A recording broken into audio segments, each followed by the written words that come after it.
একটা মানুষ তার কাছে কিছু থাকুক বা নাই থাকুক, কিন্তু সে অনেক দামি, কারণ সে মানুষ, জীবজন্তু নয়। 刚好来的孟加拉国 সাথে আমার পরিচয় অ্যাপস এর মাধ্যমে। এটা বিশ্বাস করি যে সে চীনে নিয়ে যায় কোনো ইয়া করবো না, এতদূর বিশ্বাস আছে আমার। সুদূর চীন থেকে বাংলাদেশে এসেছে এই মোর্শেদা বেগমকে বিয়ে করতে এই যুবক। আচ্ছা, চীনে কি মেয়ে কম? তা না হলে অত দূর থেকে বাংলাদেশে কেন আসতে হবে? ইনি বলছেন চীনে নিয়ে মোর্শেদা বেগমকে বিয়ে করে সুখে সংসার করবেন। আসলে তার এই কথার মধ্যে কতটা সত্যি?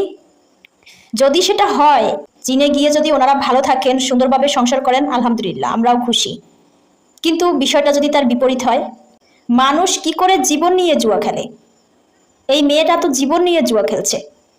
চীনে এত মেয়ে থাকতে কেন সেই ছেলে বাংলাদেশে আসবে একে বিয়ে করতে? আর যদি সেটা সত্যি হয়, হ্যাঁ প্রেমের টানে আসছে, হতেও পারে সত্যি, কিন্তু সেই সত্যির পার্সেন্টেজ কত? আমরা দেখে শুনে বুঝে সবকিছু, তারপরে একই কালচারের মানুষকে বিয়ে করি, একই ধর্মের মানুষ, একই সমাজের মানুষ, তারপরেও আমাদের ভিতরে বিচ্ছেদ হয়, অনেক খারাপ কিছু হয়। কিন্তু ধরুন এই মেয়েটার সাথে যদি কিছু হয়ে যায়, তাহলে কি হবে? এই মেয়েটার সাথে যদি কিছু হয়ে যায়, তাহলে কি তার পরিবারের কিছু করার থাকবে?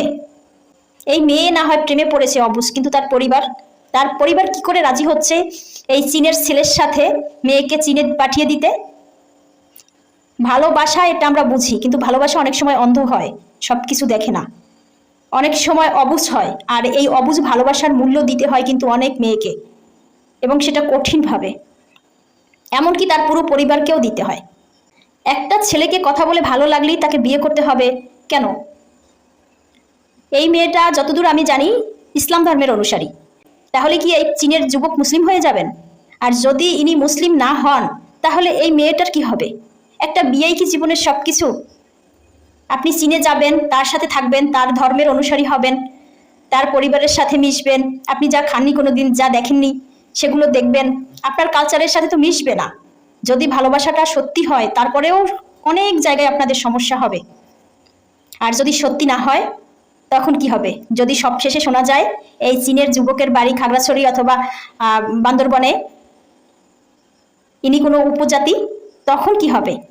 অথবা ইনি কোনো উদ্দেশ্য নিয়ে আপনার কাছে এসেছে, হয়তো আপনারা ভাবতে পারেন যে এর কাছে তো তেমন কিছু নাই, এই মেয়েটা গার্মেন্টসে চাকরি করতো, গরিব মেয়ে, তো কিসের আশায় তা ভালো না বাসলে আসবে? হ্যাঁ, এটা হতেই পারে আপনাদের মনে, কিন্তু আমি যদি বলি যে হ্যাঁ এই মেয়েটার কাছে অনেক কিছু আছে যেটা এই যুবক চাইছে।